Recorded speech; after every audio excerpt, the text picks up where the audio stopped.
Hello, everyone. Welcome back to the Meeting Forge. Today I have with me Sean Cox. Sean Cox is a retired Marine Sergeant Major, and he is also now serving as the Director of Operations for North Carolina for military employment.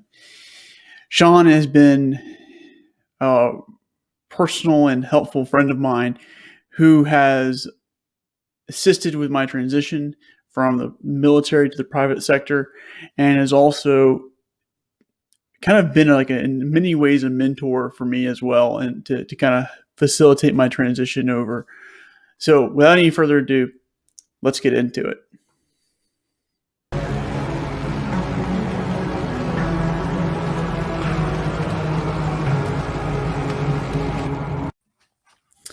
Hey, Sean, welcome to the podcast. Yeah, Jim, thanks. Appreciate it.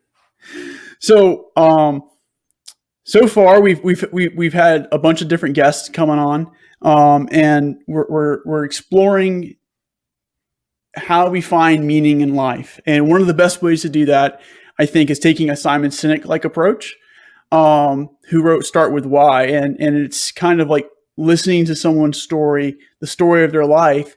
And from that, we kind of can glean some common motifs from that, which is really, really important. And so when we'll start there, and then we'll start moving into the symbology of the meaning forge, the hammer, the sword, the pen, and the crown, and then we'll conclude with kind of talking about military transition and your we'll call it your final minutes to people, because that's like you're talking to somebody really who probably needs to hear it, because again, this is the library, and I'm hoping that somebody's going to be able to come on and find whatever answer needs to, like something relevant to them, to help them make that meaning, and then empower themselves to carry through that and even share their journey. So, without really any further isms, is there anything you'd like to say before we kind of get into your story? No, I'm looking forward to this. This is going to be fun. All right, awesome, man. I appreciate it. Well, if that's the case, then let's just go ahead and hop right into the origin story of Sean Cox. Well, all right, okay. Let's see. So, just like anybody else, probably my age, I'm still trying to figure out what the heck I want to do, or what my life is all about, or what I want to do when I grow up. But the background is that I grew up in just outside of Chicago, in a lower middle class Irish Catholic family. My parents, the whole family, sacrificed a lot just to make sure my brothers and I had what we needed. Not always what we wanted, but what we definitely needed. One thing I think that they really, at the time I didn't appreciate, but now I definitely do, is my parents sacrificed to be able to put us through Catholic school.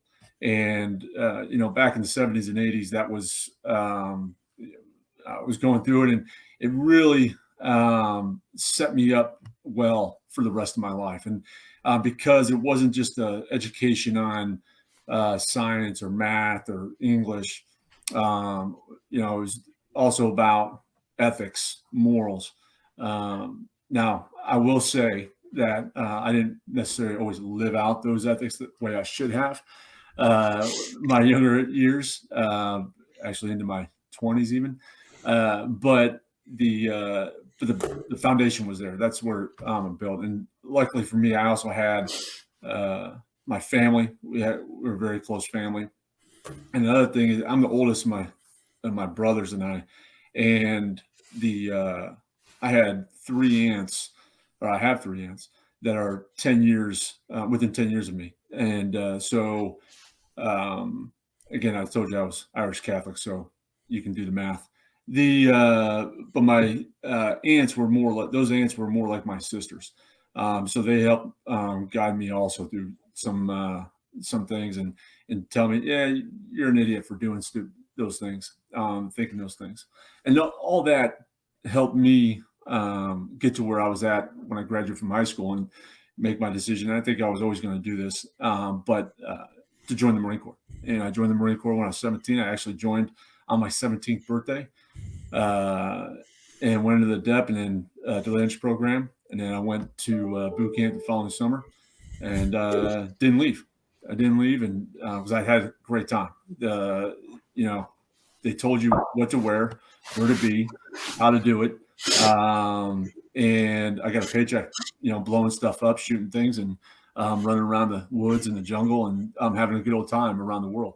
So, I stayed in the Marine Corps for 30 years, retired last year. And luckily for me, I was able to transition into my current job as a director of operations for North Carolina for military employment, and help other veterans find meaningful employment after their service. But another thing we do that really attracted me to this organization was we take a different approach on finding or helping veterans with employment. And that is to go out to the employers and tell them or educate them on why they should hire veterans, why they should look at bringing veterans into the organization, how those veterans will better their companies and make them more successful down the road. So that's kind of a snapshot of who I am and where I came from. Okay, so we get to kind of like elaborate on a bunch of things now. All right. So you said that I'm assuming you're still religious today, practicing Catholic. Mm-hmm. So how has that kind of helped shape who you are today? Like I said earlier in the introduction, is that the Catholic school actually did really help me. I not only went from, I didn't go to high school Catholic school, but I went to elementary all the way to junior high and stuff. And I didn't understand it, didn't truly appreciate it at the time. But they talked about, learning right from wrong. So when I was at school, I learned right from wrong. When I was at home, I learned from, and my dad was a cop, by the way. So, you learn right from wrong there. And you learn it. I tested the limits or whatever all the time. But the ethical, the morals from Catholicism, it really helped me out, I think, throughout my life. And, obviously the Catholic Church is not perfect. There's a lot of issues going on. But, and when anybody ever, brings that up, I've got family members that bring that up, I'll tell them, all right, yeah, you're right. But don't judge it on individuals that strayed or did wrong. Look at the foundation, the basics. What are they teaching you? And when I went to grad school, I went to Liberty University, which is actually a Baptist university in Virginia. And I learned more when I was going to Liberty for my master's. I got in executive leadership, and I learned more there about ethics and morals than I did, or at least I remember from Catholic school, to be honest with you, because the lessons that everything had to relate to a scripture, scripture verse in the Bible and stuff. Mm-hmm. Everything we were doing, regardless of what it was, we were learning about. And it's amazing. And I don't mean to, I would never throw religion down somebody's throat or push it on anybody at all. And you probably wouldn't even know it if you met me on the street that I think like this. But the lessons, the leadership lessons, the ethical lessons there in the Bible are awesome. And it really, it showed me that everything you were learning when I was a kid and I was just growing up in the Marine Corps has a basis in the Bible. So it was pretty interesting. Okay. We'll have to revisit that. And then the next thing is, so coming from a military guy myself, right? Why what kind of like drew you towards the Marine Corps? I know I'm not going to say versus the Army, but like what drew you towards service? My dad was a cop, and I always wanted to be a cop growing up. And I knew that there was a space in between, a time space between graduating from high school and being a cop. Originally, I thought, going to college, and I definitely wasn't ready for college after high school. But the experience you would receive in the military would help you be a better police officer. And so that's the reason why I wanted to go to the military. And then as far as why I chose the Marine Corps, well, because of the best, and there's no hands down. All right. But shots fired. But really, it was a challenge. I mean, my dad was in the Army. My grandfather was in the Navy. And one of my aunts, that's actually the younger aunt, that's 3 years older than me, she was in the Air Force at the time. So all that, learn all that. But, growing up and watching those movies, those black and white military movies from World War II or Vietnam, early on Saturday mornings or Sunday mornings, when I was a kid, I was like, man, that's awesome. And Sands of Iwo Jima and all the great war movies back then. And then I wanted a challenge. I really needed a challenge and confidence. Everything I was doing, I realized that, or as I look back at it now, I realized that I lacked self-confidence. So, the Marine Corps is not going to sell you on why you should join the Marine Corps because of money or job training and travel and adventure and all that stuff. Because to be honest with you, all 4 services do. All 4 services will be able to give you that. And I'm not saying that the other 4 services won't be able to do this as much, what I'm about to say, but I believe we do it the best, to be honest with you. But to give somebody a challenge and do that challenge, kind of like exactly what this podcast is about, that fire, forged in fire, which is the fire is a challenge. And coming out of that challenge, you gain more self-confidence. And I really needed that. I think I thought I was confident and cocky young man, which I was, but it was a hollow cockiness. It was a hollow confidence. Through my experiences in the Marine Corps, whether it be through recruit training. I was in recruit training. I remember vividly. It was over 30 years ago now. I was on fire watch in the squad bay, and my senior drill instructor came by because I had something wrong with my eye or whatever, and we were about to go on our rifle range qual week in a week or so. And he said, "What's wrong with you?" And I told him, and he said, "You're going to fail. You're going to get dropped and you get kicked out of boot camp, Cox." I'm like, "What? No, I'm not going to get kicked out." So that was just one more challenge. And then, and obviously I made it. I qualified. Throughout my career, I had several instances like that. I had, when I went to recruiting duty, which, by the way, anybody out there, I didn't want to be a recruiter at all. The Marine Corps said, "You're doing it." So I was like, "All right, very well." And when I told some people that, they told me, "You're going to fail." I'm like, no, I don't fail. So I looked at it as another challenge. In every step I learned, or when I went through it, regardless of how hard or difficult it was or how miserable it was, I came out the other end more confident in my abilities, more confident in my leadership skills, more confident that, regardless of what happens to me, I'll be fine. I'll be resilient. I'm resilient. You build that resiliency. One of those catch words now going around. You build that resiliency and you understand that, all right, yeah, life is tough. Life is not always easy. Things are going to get thrown at you, but you're going to get through it. Believe in yourself, have that faith in yourself and everybody around you, and you're going to get through anything. I like that a lot. Albeit you weren't a paratrooper, which is okay. Yeah.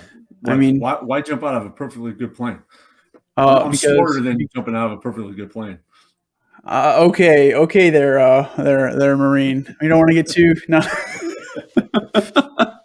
One of my jokes with Marines was like and I'm pretty sure there's gonna be some airborne guys, right? You're gonna come on this or some Marine guys, and they'll be like, they're not, no, don't do that. But for me, I kind of look at the Marines and the airborne community as kind of the same. in some regards. One, because typically storming beaches is kind of, you need some balls of steel for that. Oh, yeah. And kind of that aggressive nature, get it done attitude is the same thing in the airborne community. It's the exact same thing. The difference is, right, we're not scared to be completely alone and unafraid. Completely alone, completely unafraid, and jumping in the middle of night. When you can't see what you're about to step into and you do it regardless, that's pretty impressive. I'll give you that. It's good though. Either way, yeah. All good airborne stories have one thing in common. I have a few major key elements in common. There's twists in the risers. Mm-hmm. There's a bad exit. There is the oh crap moment before I hit the ground. My equipment hit the ground right as I released it, and the wind was blowing really hard. All major components to every airborne story there is out there. It just builds that drama. It does. But anyway, so I guess what I would like to kind of dial in on a little bit is like your time in the Marines a little bit more, if you don't mind. What were some, like, you said recruiting, you said basic, right? Mm-hmm. But from your perspective, what were some, like, a few other key defining moments in your Marine career? Wow, there's a lot, I think. Just pick and choose. So I think, again, I go back to the recruiting piece because I always wanted to be a drill instructor. I always wanted to train civilians, make civilians into Marines. And when I was told I wasn't going to be able to do that, and I went to recruiting, I went there with a bad attitude. I went into recruiting I was a sergeant. I had 3 years time and grade. I was a squad leader in the infantry. I had spent time as a platoon sergeant in the infantry, and 3 deployments in the infantry. So, I mean, I was cocky, and it wasn't the hollow cockiness because I'd proven myself a bit. Yeah. So I had that confidence, that swagger. And when I went to recruiting duties, the last thing I wanted to do. So I went in a bad attitude. Got out there. I was a sergeant with 3 gunnery sergeants, so 3 E7s in that office. So it was me, and then 3 E7s in that office. And I'll tell you what, you talk about being the young guy, the punk, and coming from the infantry again. You know that a gunnery sergeant, you don't talk to them. You do whatever they say. You do it. But in a recruiting environment, it's completely different. And so my feet were to the fire.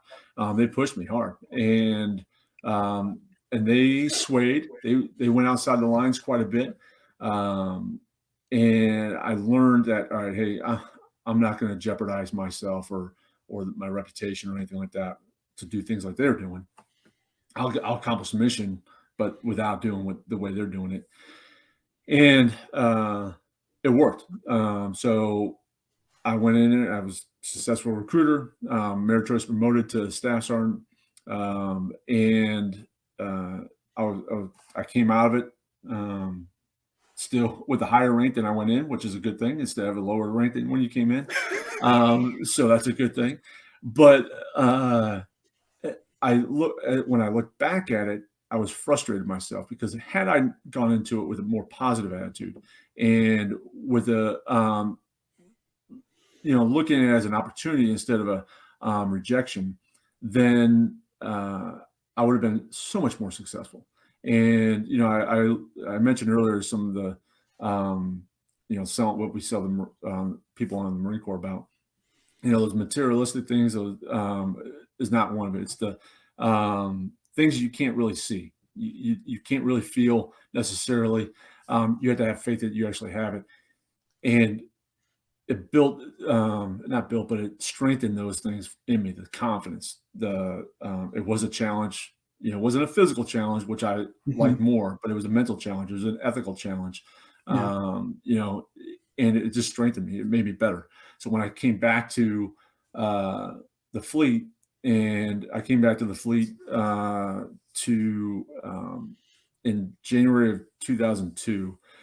And obviously, at that time, we were just after 9/11. We were building up. We knew something was going to happen. We didn't know where or when, but something was going to happen. And I went back to that infantry unit, took over a platoon as a platoon sergeant, and I approached it differently than when I was a sergeant. So I matured. I think that maturity is a big piece of it. When I was a sergeant, it was rough, rah, go, right in your face, get things done type of thing, and push you hard all the way. As a staff sergeant, as a platoon sergeant, after recruiting duty, I realized, you know what? You don't necessarily have to do that. It's you have to have that respect for each other. And I think the maturity that I had developed after that, or after recruiting, really helped me be a better platoon sergeant. And it did, because my first deployment to Iraq, 2003, as a platoon sergeant, it definitely helped me. And in 2004, when we went back, actually took over for one of the battalions from the 82nd, actually, in Karma, outside of Fallujah. I was a platoon commander, and I was a gunny at that time then, but as a gunner sergeant, platoon commander in an infantry platoon in the company, that's a lot of responsibility. And I'll tell you, it's funny, because when I was a sergeant, and maybe even a little as a staff sergeant, I said, man, those lieutenants, those officers are idiots. What the heck are they doing? I could do it so much better. Well, then I was thrust into as a platoon commander in combat and in Fallujah. And let me tell you, that's a lot of responsibility. Another maturing point in my life and my career is that, hey, don't always think that, those people in front of you are leading you are complete idiots, because they're not. They're just under a lot of pressure. And you have to do everything you can to support them for them to be successful. And I was actually pulled aside one day by my company commander. I was still a staff sergeant. It was, I think it was in between.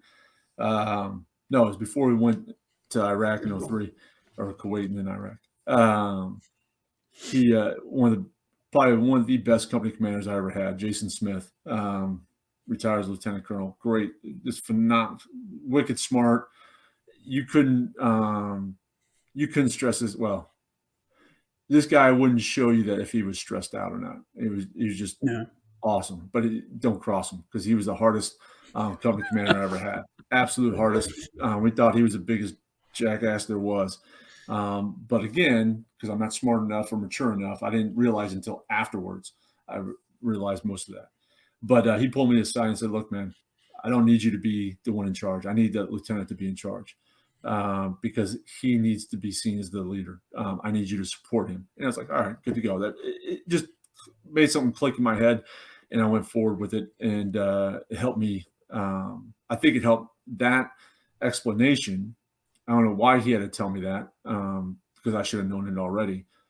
But he did nonetheless. And I think it really helped me realize a lot of stuff, and hopefully make me a better platoon sergeant, and then as a platoon commander and a leader overall, and have much more respect for the officers and leaders. Yeah. That's a big one. And I'm sure we'll definitely want to, I definitely want to touch back in on that one when we hit the crown, just because there's a lot, like, just in that, there's a lot there that we can kind of unpack a little bit. I guess, so just two more questions, really, really fast, kind of flesh out who Sean Cox is. Yeah. And one of those things is military service has on one end of the spectrum is this great experience, right? And then the other end of the spectrum, it deals with family too, and like our families. How did that evolve through your time in the service, if you don't mind? Work-life balance, no such thing. I didn't have it, to be honest with you, and that was my own fault. Absolutely my own fault. I had leaders that commanders would, not so much in the beginning, but definitely in the latter, probably 5-10 years of my career, would go around and say, hey, look, go take care of your family. Go make sure that they're taken care of. They're important, because you know what? And it wasn't just to me, it was to the Marines and sailors in the unit. and it said, the Marine Corps and the Navy is going to be gone. You're going to be leaving that pretty soon. And your family is going to be the one that's still left. And I didn't ever truly realize that. And I regret it, because that's one of my biggest regrets is family. And it's funny because just this week, last couple of weeks, actually, I walk around, I think it was Sunday, matter of fact, my wife and I drove over to the golf course on Camp Lejeune in Jacksonville, and just doing something real quick. And then we're driving back, and as we're driving down the road, the road cuts in between both golf courses. And one of the tees, or actually one of the greens, a foursome was coming off, and part of that foursome was a little girl and her dad. And I'm like, man, I screwed up so much. I should have done that with my daughters. I'm married, 3 daughters. They're all 18 and older now. I screwed up so much. I could have done that. I should have done it more. So I didn't. I'm a horrible example of work-life balance, taking care of the family, all that. I know I did some things right, but I didn't do enough. And those are the biggest regrets I have. Most of the things in my career, I did everything. And I was able to do it because my wife allowed me to do it. So she was the one that was able to take care of everything back home and said, hey, just take care of business. And so I was able to. So now I have to make sure that on any days that I have left on this earth, that I have to make sure that all right, put your selfish wants and needs aside and make sure that you try to do as much as you can for them. Yeah, that's a big thing. Like work-life balance is so huge, and a lot of different things. And so, yeah, we'll kind of touch on some of that a little bit. And then I guess the last question I have before we kind of start moving into gathering our materials and forming our first sword, right? Is so you were pretty much, my understanding of your journey into North Carolina for military employment was through Kimberly Williams, and she handpicked you out of all the other opportunities, and you are the guy. And I must say, with my own personal experience working with you, you're the guy. She couldn't have picked a better person. Thank you. So why? I guess kind of how are you seeing Instinct for Me? Like what drew you to that? And I know we already kind of see that maybe this theme of service is definitely there, but what else kind of drew you through to the organization?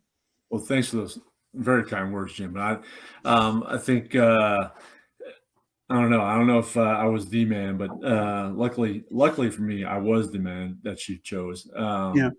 And Kimberly is so passionate about everything she does, and she didn't serve. Her father did. He's a retired naval officer. Her daughter is actually an active duty Marine sergeant right now, doing very well for herself. Mm-hmm. But Kimberly didn't serve, and she'll tell you a story, that she didn't understand how. She didn't really actively go out and recruit veterans. And in early part of her professional career, and she's been in the private sector most of her life, professional life. Just recently, the last couple of years, she went into working for the city of Jacksonville. But her approach to veteran unemployment is unique. I didn't see. There's a lot of different great veteran service organizations out there that do a lot of great things. And like I tell a lot of people, that I think it's almost overwhelming of all the things that we have right now. And because you can kind of get lost in all the stuff that goes on. Oh yeah, where to go, who to search out, link into. But Kimberly didn't go to say, hey, I'm just going to do hiring events and career fairs and make it like that. She actually flipped it around and did, I'm going to go to the supply side, or I mean, the demand side of the equation, and that is the employers. Educate the employers on why they should go out there and hire veterans, why they should go out there and have this strategic initiative within their organization, pardon me, to hire veterans. And it's, veterans bring a lot of great things to the table. And most of the time, especially in my case, you don't realize what you bring. It's hard to translate everything you've done in the military to civilian world. I call it from militaryese to the civilianese. That language barrier is difficult. So she goes out there and tries to demystify it for the employers, to go out there and say, hey, look, this is the type of veteran you have. Now, we're all different. We're all come from different backgrounds. We have all different educations, skill sets, the whole 9 yards. True. But we all have core abilities. And whether it be dependability, because I hear day in, day out from employers, I need somebody dependable. I need somebody to go out there and get the job done. Not just to show up in time, but also to get the job done. So that's really what drew me to NC for me, was that her approach and how she wanted to help tackle veteran unemployment. Interesting. Because it is definitely a different way of looking at it versus, the job fairs and the other stuff. Yeah. And now you also host your own job fairs too. So let's not get crazy, but the legwork that goes behind it, I think, is really, really great. Being someone who went through it. So, if you're a transitioning veteran, we'll touch on this a little bit again later, but talk about like a great organization to help you out. North Carolina for Military Employment. Their mission, again, is their big why in life is to make sure that no veteran goes unemployed. And behind them is a network of people who exactly wants that to happen. So make sure we look them up, and I'll put their links in the description below. But anyway, now, so we kind of have a good snapshot of where we are now. Right. Let's start going where it gets a little hot. Okay.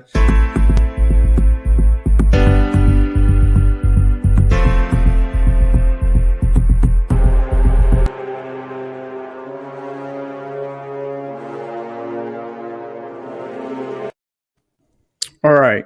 So now we're in the forge. My bookcase is still lit because it's part of the forge for me. But anyway, all right. So the principle here is like we're trying to make individuals, right? And this is a kind of a lot of metaphor for making people and making individuals who they are, combining these different aspects of who they are, what they are, into something coherent and cohesive that they can go out into the world with. Now, granted, the process can be very quick or it can be very, very slow. So what do you think your best materials that you bring to the forge are? I think, number one, the process for me is extremely slow because I'm still going through it after 48 years.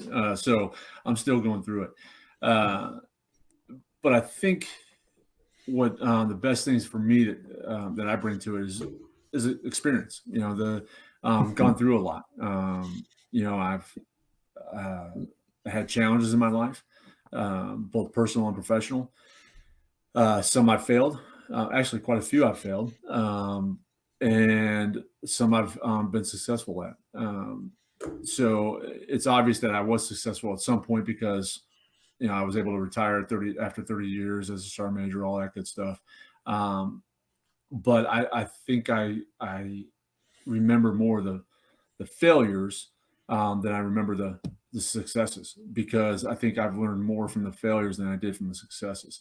And you talk about the forge, the fire. Well, those failures are the fires. And how did I come out of it? Was I completely burned and what have you, or was I, okay, I was scathed and burned a little bit, but I come out of it with a new perspective. kind of like, you get a forest fire, the fire ravages through that area. It burns the undergrowth, it burns a lot of the trees, but afterwards, after a couple of weeks, couple of months, boom, it starts growing again. Well, that's the way I looked at it. I went through those challenges. I got burned. Now I'm going to come out the other side a little bit better. And here's a small example. So when I was in 8th grade, I remember we going way back. Oh, way back. I was still going to Catholic school, and classes were really small, and we stayed in the same classroom.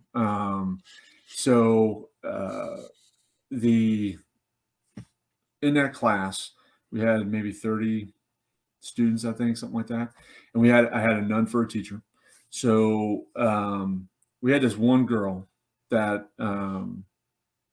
she was from a poor family, very poor family, and she was grossly overweight, and she cried a lot and stuff. At the time, I didn't know why. I didn't know what was going on, but I made it worse for her and stuff. So I failed miserably as a person. I failed miserably as a Christian, the whole 9 yards there. But now I look back at it and I say, you know what? I really ruined that time of her life, or helped to ruin that time. I didn't personally ruin her life, but I mean, I didn't help her at all. That's for sure. And I feel, honestly, I feel really, really small for what I did to that girl. Just made fun of her, typical teenage BS and stupidity, immaturity. But now I like that, you know what? I use that that image comes in my mind every time I want to say something or do something. And I'm not perfect, and I still make stupid things or make stupid comments. But I try to remember that, all right, hey, everybody has their own story. Everybody has their own challenges.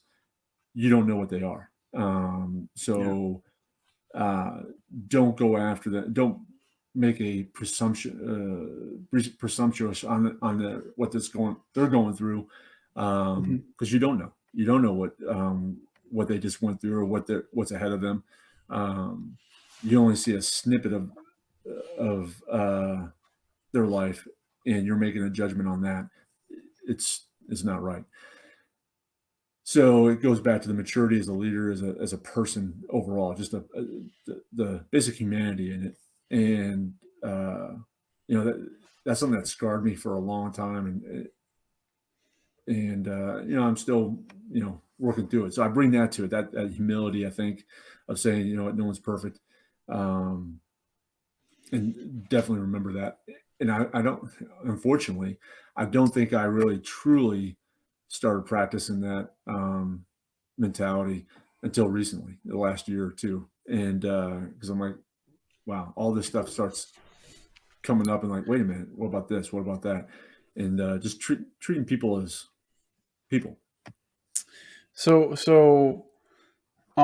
this is kind of like this is a question in here somewhere. Because you're kind of making me think a little bit, and I think we can kind of talk about it a little bit as Christians here, as well as which, by the way, like for this channel, anyone can come and look at anything. Like I interview anyone and everyone, so just take it as someone's experience, and I mean it's always a good thing.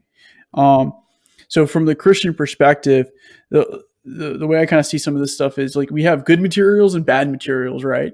Mm-hmm. And we could say those bad materials would be sin, for example. How have you, or like, so it's kind of like this, there's two different ways you can go with, like two different paths we can go on this question. Mm-hmm. One is, how have you appropriately integrated sin? Right, since sin has in many cases has roots in archery, right, where you have to compensate for your aim a little bit because of all other fun stuff. So how have you compensated, basically, by your materials or something like that? And And then also, what were some really just bad materials that you had, kind of make you who you are today? Yeah. Wow. Okay. Because I know sin's a thing, but like at the end of the day, like it's hard to, like, we all carry it from a Christian perspective, and that's why I kind of asked that way, because like we have to kind of compensate for it, or it's just there and like it's a bad material. Right. Yeah, I think there's, I don't know. Let's see. Make sure it's coherent and it makes sense. So It's all right. that incident I mentioned from when I was in 8th grade, that's definitely one that I carry and try to make up for. How I treated my Marines, I think, when I was a sergeant compared to when I was a staff sergeant and first sergeant and so forth. The As a corporal and a sergeant, I was, again, balls to the wall. Hey, this is what you're going to do. I don't care what you're saying. This is more authoritarian than anything else. And I evolved into, and I saw the stupid things that I did or said or how I acted or whatever. It got the job done, but it wasn't the right, it wasn't the right thing. You can beat a dog all you want, and they're going to just do what you tell them to do. They're not going to be inspired to do more and have that loyalty to you. So I learned that, hey, if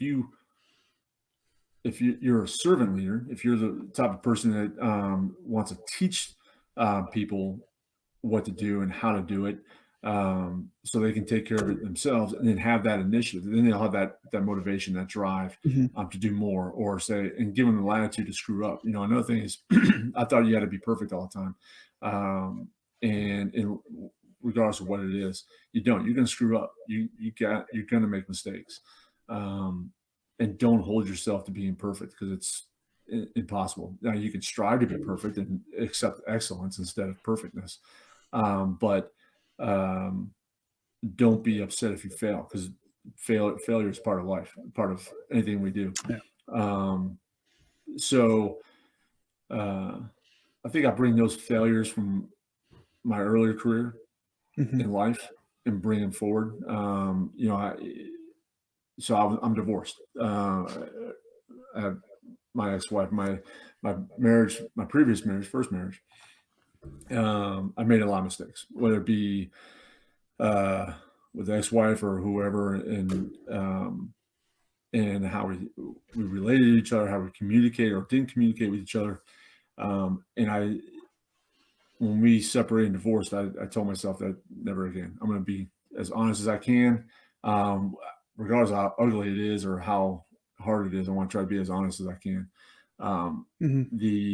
So I brought that into my personal life, my wife now, and we've been together for 24 years. So that's great. Congratulations. Thank you. Thanks. Well, ask her. I don't know if she said congratulations, but no, but one, because my wife is awesome now, but so it's a transition. It's an evolving thing that you have to learn. You have to practice constantly. So the failures I had from my previous marriage, I tried to figure out, all right, what did I do wrong? What could I have done better? And then bring that in there. And one is just, don't be an idiot. Don't be a jackass. Communication, obviously, is a huge thing. And just bring those things into it. I don't know if that answers your question or not, but yeah. It's fine. I mean, at the end of the day, like there's some things that when we bring our materials in, like either there's a process flaw or it could be a process flaw. It could be just a bad material, like a word board, or like bad anything. Well, at the end of the day, like it's in there now. It's in what you're making, and so you have to compensate for it, or you have to throw it out, or something like that. But I kind of liked how you kind of started talking about you had to start doing some stuff and and making yourself better. And so we're going to kind of start to transition now into the next symbol. So like we've looked at some stuff. We looked at the good, the bad materials. And we kind of I talked about some of the notion there. And without any further ado, we'll go ahead and transition to the sword.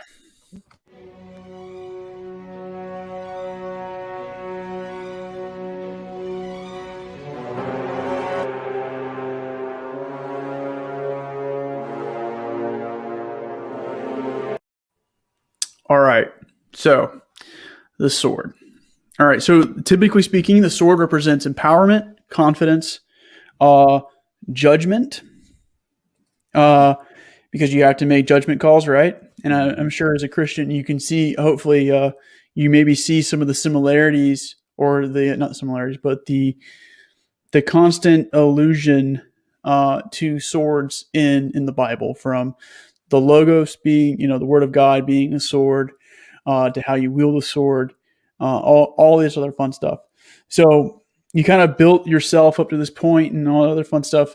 How would you,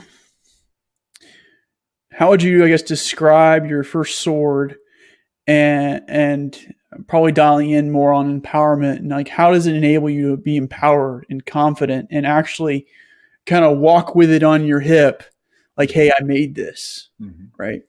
Yeah. And so, I didn't realize in the beginning, but I know in the beginning of my life, but definitely now you realize that power is a dangerous thing. Power is a very dangerous thing. So, there's another incident back in the 90s. We hazed like there was no tomorrow. And luckily, I'm very happy that the military's trying. It hasn't phased it out. It hasn't eliminated it, but it's definitely put a tamped it down significantly over the last 20, 25 years.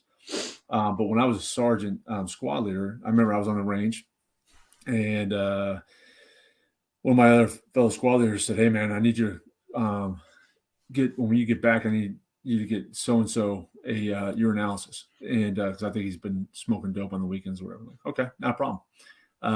So this is 1995, 6, maybe somewhere on there. And we still had old squad base. All right. So we had old squad base. That was mainly where the company and battalion offices were or whatever. And they had in the squad base, so on either side of the building was the squad bay, and in the middle was the head, latrine for you Army fellows. Restroom for everyone else. Yeah, that's right. Bathrooms. Bio break areas. Bio break area. I haven't heard that one yet. That's pretty good. Thanks. So we got back to the barracks. We got everything secured. I said, hey man, got out the Marine.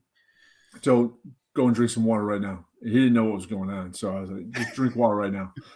All right. So he wasn't going to say nothing to me. So he did it. Said, all right, let's go. Grabbed him by the short hairs and dragged him down to the SACO office, the Substance Abuse Counseling Officer's office, to do the urinalysis. And back then, it was a lot easier just to be able to say, hey, man, I need this guy piss test or urinalysis. Didn't have to go, well, maybe you did have, you're supposed to, but it didn't have to. A lot of the times the guy was like, yeah, whatever, just do it. So now in the Army, you can't target. It's I mean, it's not necessarily like it's neither here nor there, but you have to do. When I had a suspicion that somebody was doing as a company commander, I just said 100%. Yep. And there's time, and now there's a lot of different rules. Luckily, very good, because when you whittle it all down, it's really a search and seizure of somebody, of their body. So, but I digress. So we go back to 25 years ago when Sergeant Cox didn't know any better, and got him in there. And the kid said he couldn't go. Like, okay, you're gonna go, because I figured he was trying to slow roll or do something stupid. So you're gonna go. So we get in the head, and I started thrashing him. Doing push-ups, jumping jacks, straw, whatever, all these different things. And this warrant officer comes in and says, "What's going on?" I told him, said, "Okay," and he just leaves. Never said anything to me. Just left. I'm like, "Okay." So a day later, finally, the kid, submitted the urinalysis test and everything, and whatever. He came back clean. But a few days later, I get called down to the company office. My brand new first sergeant said, "Were you a drill instructor?" I said, "No, but I want to be." And he goes, "Okay." So we go over. Yep. So we go over to the sergeant major's office. Well, the sergeant major and I didn't necessarily see eye to eye on a previous issue, so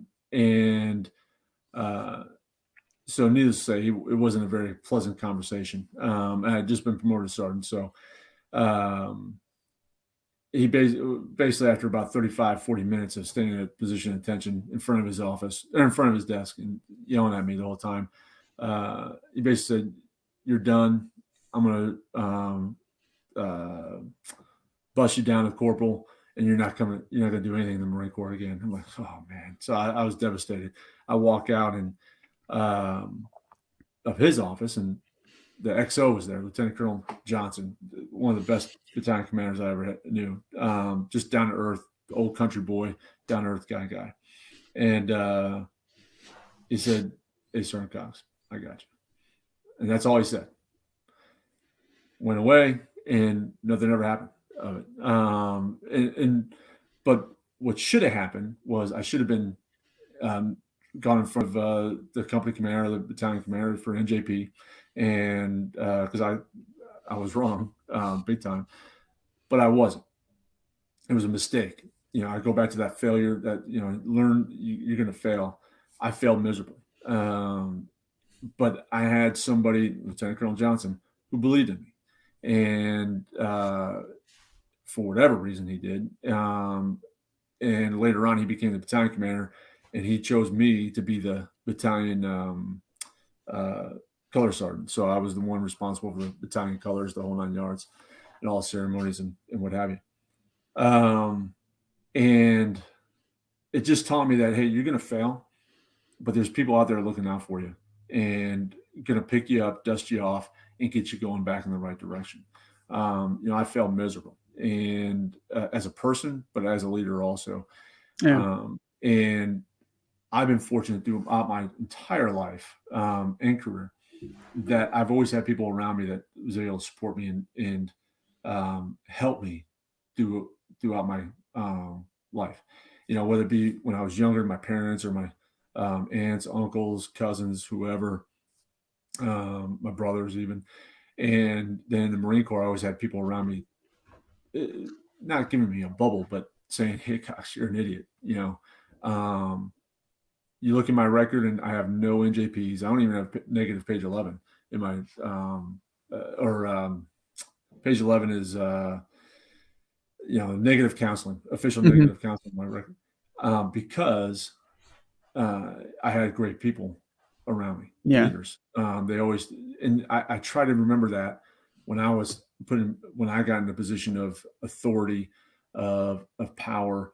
I abused my power when I was at that point because I could do it. I had the power to do it, and I did it. I was wrong. Yeah. I was shown why I was wrong, but I was also showed compassion by the battalion XO and commander saying, "All right, hey, just don't screw up again. And this is why you screwed up, how you screwed up."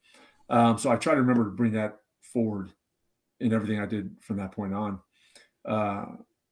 And I learned that, with power or authority, you have to have, or with rank or what have you, you have authority, you have responsibility, but you also have accountability. So you got to remember that that accountability has to be there. Whatever position of authority you're in, you're going to have to be accountable to somebody or something. So always remember that, you have an immense amount of responsibility put on your shoulders with that authority. Don't abuse it, So how, I guess, I guess kind of like going with this, the idea of the sword, right? Um, did that positively or negatively empower you, or confidence, or affect your values? Oh, it affected everything, to be honest with you. I Yeah. think it was, it affected all of that, Yeah. because for different reasons too. Hmm. It showed that, how wrong I was, and Yeah. how I approached it. I could approach it completely different in a much more, um, uh, a much better way. Yeah. But I chose the easy route. Again, I chose a easy route that I knew that I could do it. I just want to get it done and move on. Um, and it taught me another again, which a lesson that I had to learn a few different times in my life, that the easy route is not always the best route. And just because it's going to get it done doesn't mean it's right. Um, you got to make sure that, um, don't just look at the 5 meter target. Look at that long, target. 25, 30, 100 meter target, instead of just that 5 meter target. How is your action right now going to affect things tomorrow, the next Yeah. day, weeks on end? Or how is your decision going to affect the people in your immediate circle, sphere of influence, or the people just outside your sphere of influence? Um, you know, and is it going to affect them positively or negatively? And if it's going to affect them negatively, how can you mitigate that? Is there anything you can do to mitigate that negative impact? So with the sword, right? So like we all carry it around and stuff like that. And what I would like to pose to you is a question. We normally attribute the sword to, like, a weapon and stuff like that, which is reasonable. But do you think that we're using it wrong? And if you think that we're potentially using it wrong, is there a better way to use it? Well, I mean, that's dependent on the individual and the action itself, Hmm. um, because you can use power in a good way, you can use it in a very bad way too. Uh, you can use your power to influence, um, and when it really boils down to, as a person, as a leader, that's what leadership is influence. Is it Hmm. positive influence, is it negative influence? And are you using that power in a positive way? Are you using it in a way to better people's lives, better Yeah. situations? Or are you using it to just better yourself? Are you using it just to better, or to negatively impact somebody else or organization out of spite? And it might make you feel good in the um, immediately, but long term, it could really hurt you. And Yeah. I can go back to that example I mentioned when I was in eighth grade. At the time, you're like, yeah, her, Yeah. she's fat, she's crying, blah blah blah. But now I was like, wow, that was so horrible, so um, demeaning, that Yeah. why, what did I get out of it? Well, I got some immediate satisfaction, I guess, at the time, but now, no, it's horrible. um, so don't just look at the what's right in front of you, look down the road too. you know And I guess, and this is an idea that I often play with, and maybe like tell me where I'm off here, but if I can get it right on my symbol one day, I will. But right now, I'm just trying to get the channel going, right? Mhm. So that sword, for the Ming Forge, should be sheathed, right? It should stay That's good. sheathed, That's good. typically speaking. Hmm. Um, it's a symbol of confidence and empowerment, and there's some values there, right? But when you start to swing your sword, right, you're making judgments. Hmm. Like, you're fundamentally making a judgment. Now, to what severity of that judgment we can talk about, but like, you don't want to kill somebody. typically speaking. And even then, you're going to leave a scar. You're going to maim them. And just for the nuance sake, you have to make judgments in your life. So like there's no way that you're not going to get out of this without swinging your sword somehow, some way, just because it's just the way the world is in some regards. But the ideal here is that it's kept sheathed, and in many ways, right? If I do pull it, I'm trying to use it to influence and inspire versus to maim and hurt. I think that's why I asked the question, right? Do you are we using it wrong? That's Could we use it better?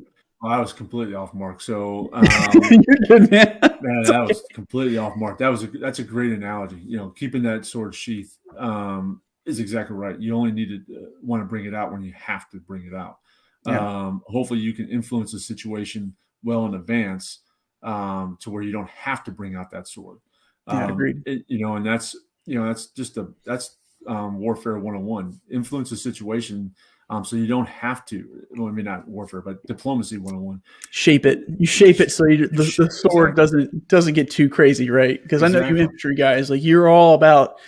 Well, actually, you're not in some regards because you guys just want everything under the sun. Of course. You never know what you're going to get. You just got to ask for everything, and hopefully you get the 10% you really need. Yeah, there's so many things there. I just go, do you really need that? You understand, we have to segment these things, right?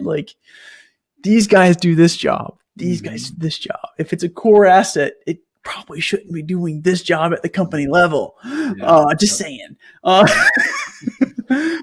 Big picture. So, huh? That's big picture stuff. I'm just worried about that. But it's always it always trickles up, man. It always trickles up. What is it? So, and then one more thing on the sword, right? So if I am using it, I guess, how do you use it to pull the best out of people? Wow, that's good. So when I was going through graduate course, right, it was my master's in executive leadership, and I thought that I knew this course would be easy. I just need to check in a box. I'll be fine because I've been doing this for 20 some odd years. I know leadership. Well, I learned quite a bit, quite a bit. And it really, it's more of I had the clay, but during that class, I learned how to shape it into something more meaningful, I guess, because I had the basics. I just didn't understand it completely.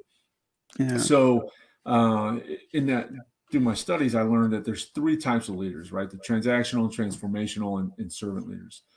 So when we talk about influencing the situation, so you don't have to you keep your sword sheathed. And that's a servant leader. A servant leader is the one that is out there, and I want to make you better, Jim. And I want to make, Sally better. And I want to make John better and Jane better. I want everybody that I can influence. I want to make them better. I don't care about me because it's not about me. It's about them. It's about the organization. It's about, your neighborhood. It's about your church, or it's about your company, whatever it is. I'm there to make everything else better. Yeah. So I really think that you take everything you've experienced and you try to impart on them exactly that. One thing that I cherished the most as a sergeant major was the ability to be able to talk to whoever I wanted to. I was a sergeant major on recruiting duty in Minneapolis. If you've ever been to Minnesota or North Dakota or South Dakota or Wisconsin, actually, it's pretty darn nice out there. Yeah, I bet it is. During the summer, not during the winter. But when you're out there, there's a lot of road time. We call it windshield time. Yeah. And I would go to an office and jump in with a car with a recruiter and just drive, maybe it's 45 minutes, maybe it's an hour away. And so instead of just listening to radio the entire time, just start talking to the guy or the lady and learn about them and talking to them. All right, What's your leadership philosophy? What do you believe in? And help them understand that they need a leadership philosophy to help to shape everybody else's, or shape everybody around them, and what you believe is important. So I think, and I think I'm going off rails again, but You're good, man. I think knowing yourself, who you really are, what's important to you. You dive into, all right, what's really important to you, and once you realize that, then you can go from there. You build that foundation, you strengthen that foundation, and then you just go from there to help out everybody else around you. When I talked to my Marines out there, and what's beauty of the recruiting duty was mainly sergeants and staff sergeants. That's the core group of future leaders in the Marine Corps, right? So I'm able to have one-on-one conversation with these guys and ladies. So hopefully something will spark in them, or they'll remember and they'll be able to use down the road.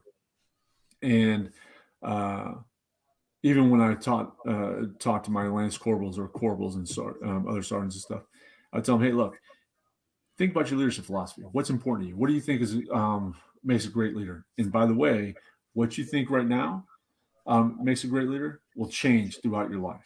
All right. So don't just think whatever it is right now is going to be when you're 10, 15, 20 years down the road. Yeah. Write it down. Write down a leadership philosophy. And it doesn't need to be, a whole 1-2 pages. Like, you get a new battalion commander or regimental or division commander, they'll send out their leadership philosophies. It's 1, 2, 7 pages long.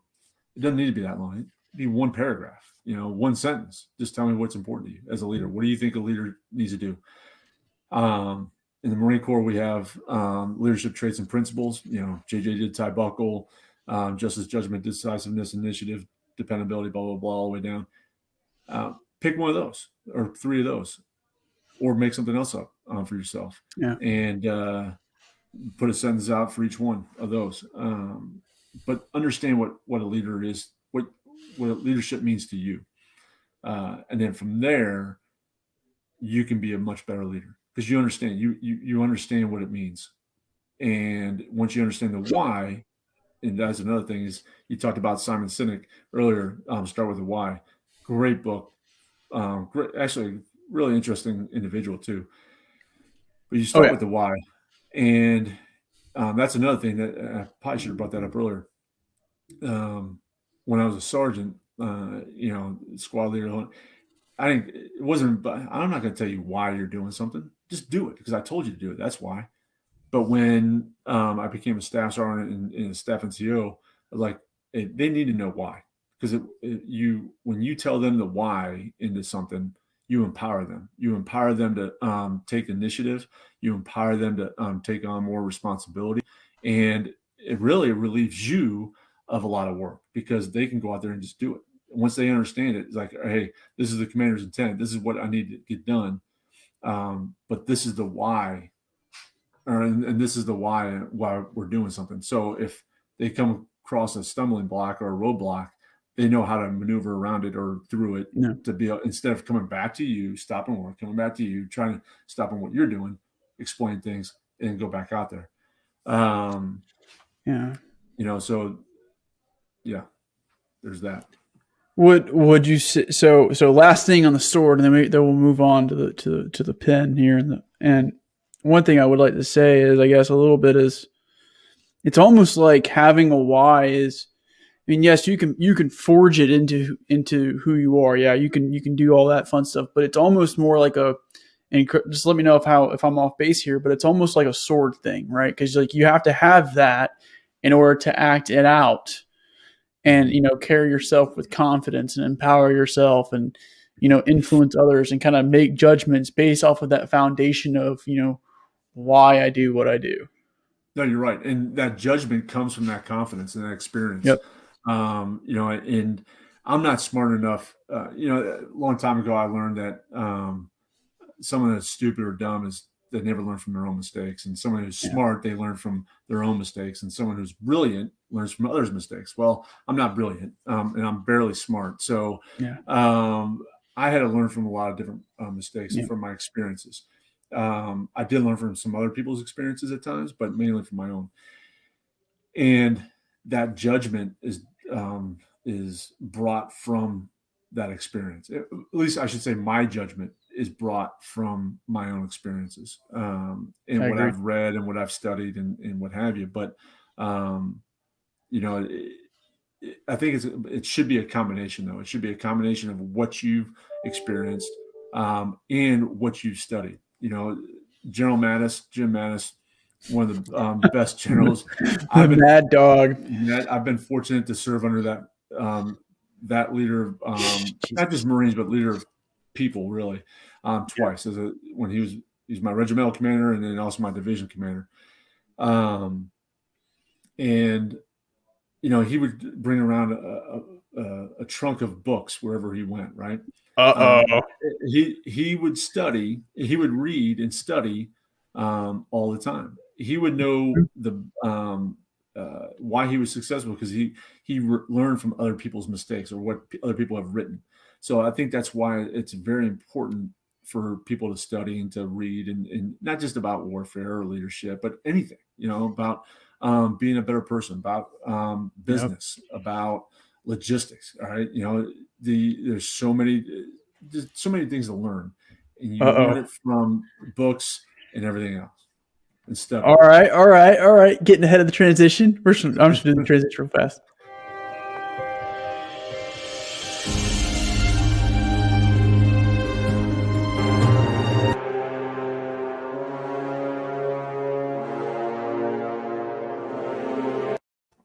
So already talking about books and writing, right? Mm-hmm. And just to kind of sum up, just so that way, you know, like when I cut this up a little bit, at the end of the day, right, like what's written is a great use of practical experience. Mm-hmm. And in many ways is legacy, is your legacy on the world in a lot of ways. And so, what I would kind of like invite you to kind of think about it is thinking about the pen in regards to legacy, in some ways, like what you're reading, what you're writing, and it could be a book. If you were writing a book, I'd love to know. Or it could be how you help people too, because that in and of itself is a legacy, mm-hmm. right? So what are you doing now, to kind of promote, I don't know if yourself is the right word here, but to promote what you hold meaningful. Not enough. I'm not not enough. Doing enough to be honest with you. But I think leading by example, you know, that was one of my most important things, or I shouldn't say it is in my life, is leading by example. Don't expect people to do what you say, expect them to do what you do, because they see you no matter what. Everybody's looking at you, you know, as I go through day to day with that message in the back of my head saying somebody's watching you. Whether they are or not, it doesn't matter. I just go through it. Somebody's watching you. So one, it reinforces my self-discipline, to not do anything stupid, hopefully, or to minimize the amount of stupid things I do. But also, is that what I want people to do themselves? It goes back to treat others as you want to be treated yourself. So if, you know, am I blowing somebody off when they come up and ask me something or talk to me? Am I being genuine when I talk to somebody?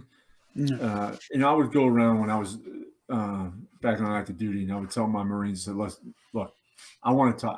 I'm here for you. No other reason. I'm getting paid every day to help you out. So if you've got an issue, if you got a problem or concern, let me know. I don't care where I'm at or what we're doing. Let me know. If I'm not able to talk to you right then and there, I will tell you, hey, can you just come back, you know, at this time on this day, and we'll talk about it. I just can't do it right now because I can't give you my full attention. And I think a lot of people I know I've gone through it. I've experienced and I've witnessed it of disingenuine leadership.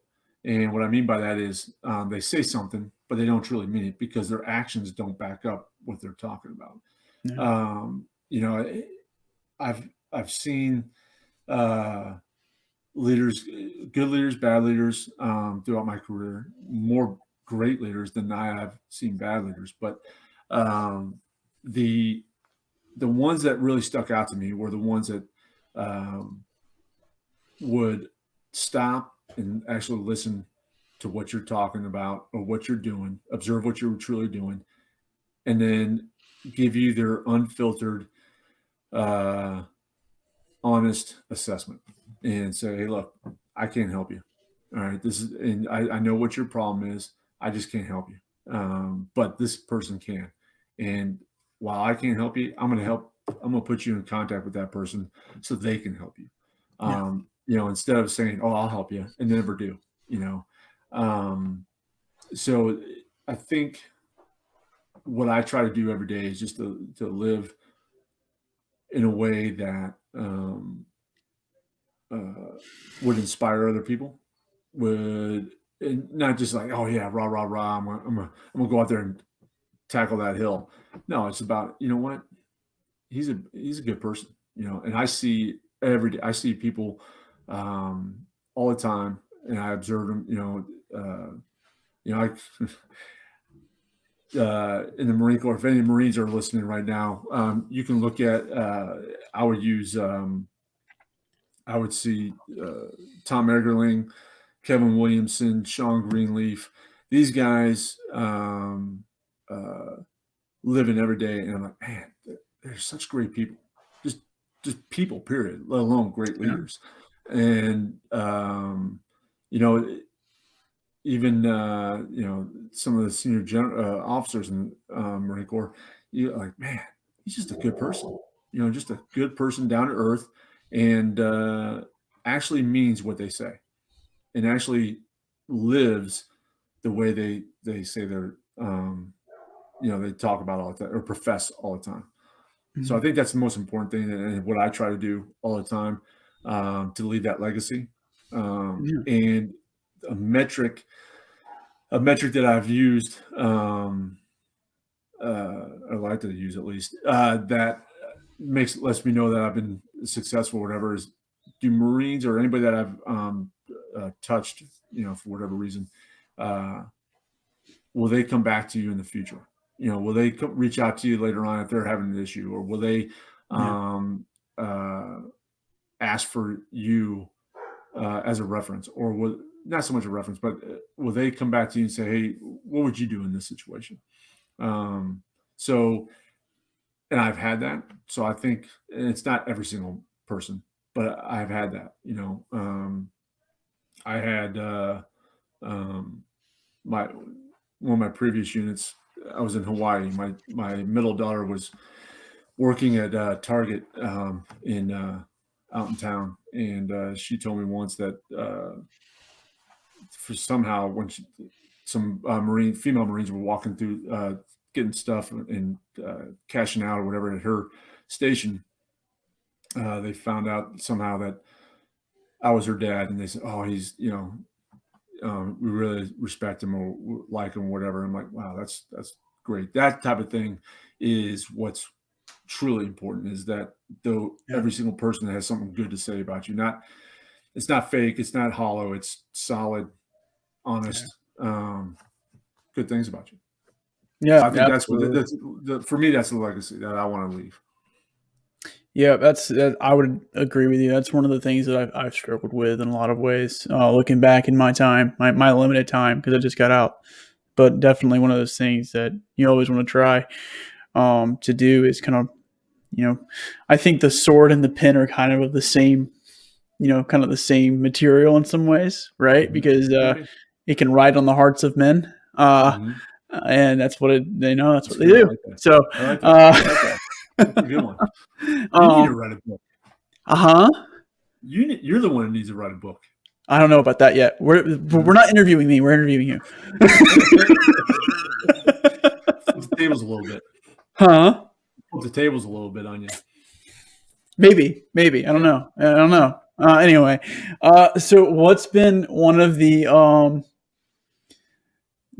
most formative books that you've read that truly, I guess, maybe like was like a light bulb in your head?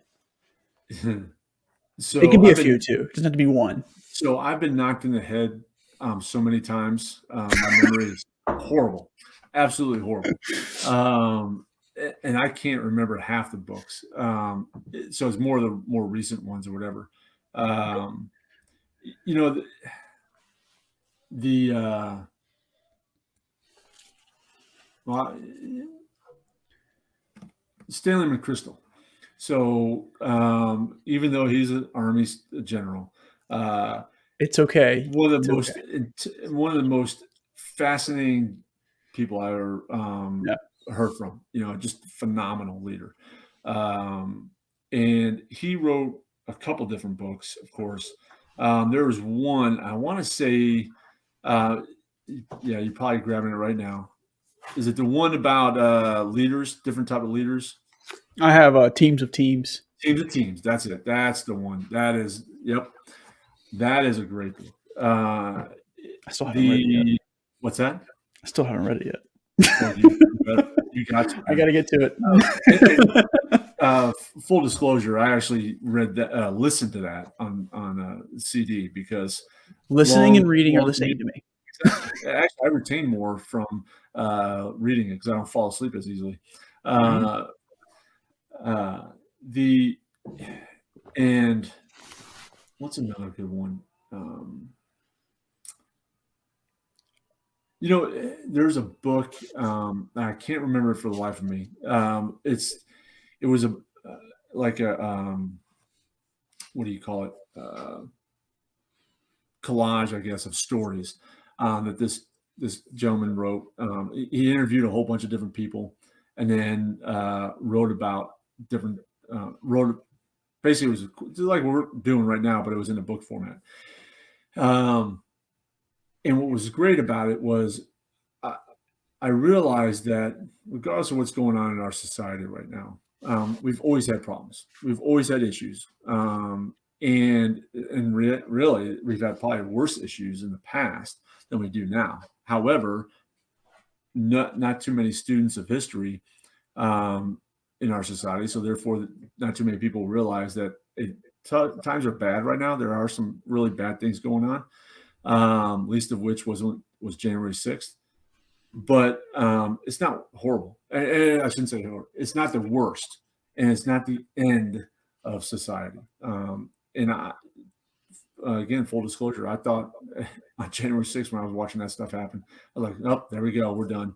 For a moment, then I snapped back and was like, "All right, look, we're going to get through this. We're too good of a country, too good of a society to be ruined." So that book helped me because he talked about a whole bunch of different things, a wide spectrum of things, both political, educational, leadership, society, the whole 9 yards. It was great. So that was another good one. Just helped regain my faith, I guess. And another one always sticks out to me. I don't know why, but Decision Points by George W. Bush. Okay. It was actually pretty good. Now, it was obviously an autobiography. Say what you will about him. I still have a lot of respect for the guy. He very genuine. Again, go back to my that solid what he says. I believe. I believe him because I think he means it. I don't think it's a matter of, I'm just going to say this because it's a political thing to do. I think he genuinely believes it. So that book kind of opened my eyes to a lot of different things that he was shifting through as a leader. Mm-hmm. A lot of tough decisions.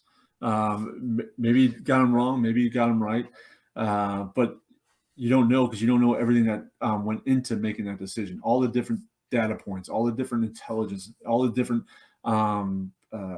environmental factors that went into making that decision. he kind of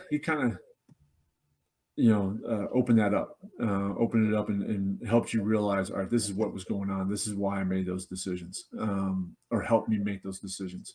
So I thought that was pretty good too. And it wasn't just because of what our own history, but as a person, all right, hey, how did he get through his stumbles in life? He openly admits a lot of different stumbles and a lot of frustrations, failures that he had, and how he grew from those failures. Yeah. I think it kind of goes back to what you mentioned earlier, is this idea of, you're not a leader. Like don't be overly critical of your leaders. Yeah. And you know it, and you lived it as a company commander. Oh yeah. Yeah. So, I mean, I think you as a company commander can truly attest to this. You can't, both from people below you that you were leading yourself, and then those that you were following above you. You can't criticize everybody unless you walk in their shoes. I don't know what it is, but I know that there's a biblical verse to this, or a story to it, that don't judge a person until you walk in their shoes, because it's true. There's a few things there. I lived it. I felt that pressure when I was a gunnery sergeant. As a platoon commander, I wasn't very good. And I looked at myself like, man, all those years you're saying, hey, you get to the Super Bowl and you're gonna crush it. You're gonna be like the '85 Bears. But I was more like the 2021 Jacksonville Jaguars, I think, or 2020 Jacksonville Jaguars. Instead, I'm like, man, you should have done better. So don't criticize people until you've walked that line yourself. And it goes back to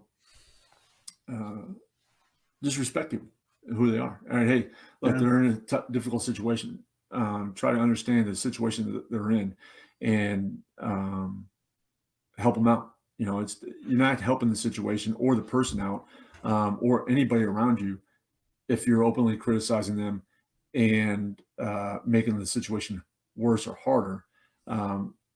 Instead of doing that, find a way to help them. Hey man, hey Jim, what can I do to make your life a little bit easier? What can I do to help you to relieve some pressure so you can make a better decision? Because that pressure, you can have all of the information in the world, but if you have that pressure and bearing down on you, you might not make the right decision, or a decision at all. And this indecision is just as bad as a bad decision, because you're not doing anything. So find a way to help out. Don't grab a shovel and start digging yourself instead of kicking the dirt into the hole. So if that makes sense. Everyone's a critic. Yeah. Well, we're going to transition to the crown, because we're talking crown stuff. Just as I talked about earlier, you kind of start seeing these topics kind of start to merge very quickly. Yeah. And so we're going to go to the last topic, which is the crown. All right.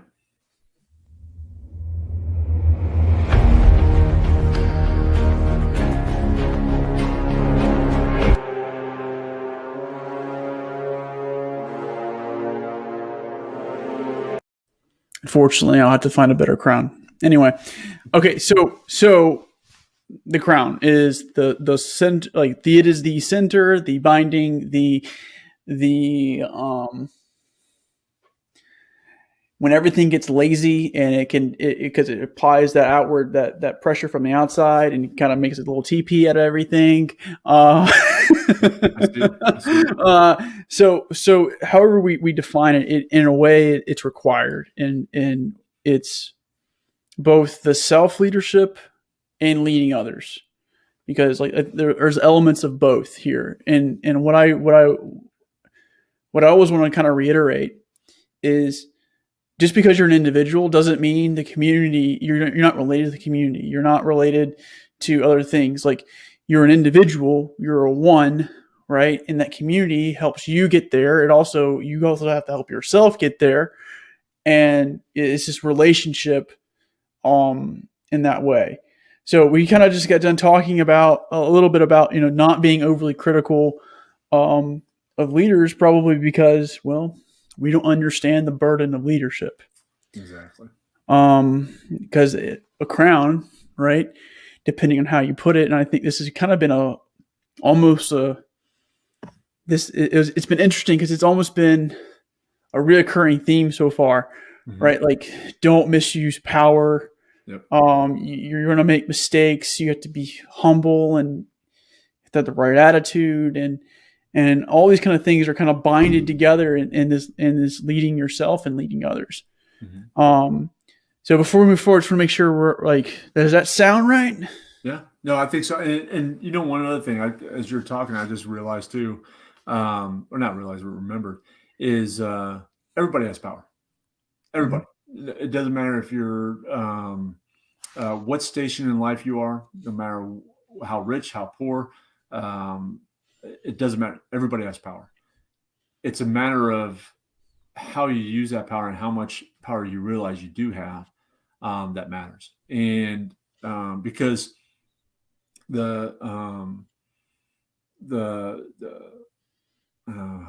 can I say, the poorest, lowest man on the totem pole can impact people by a simple action of giving somebody a meal that needs one, by helping an old lady who's reaching for an item at the top shelf in the grocery store, by just going over there and giving it to her.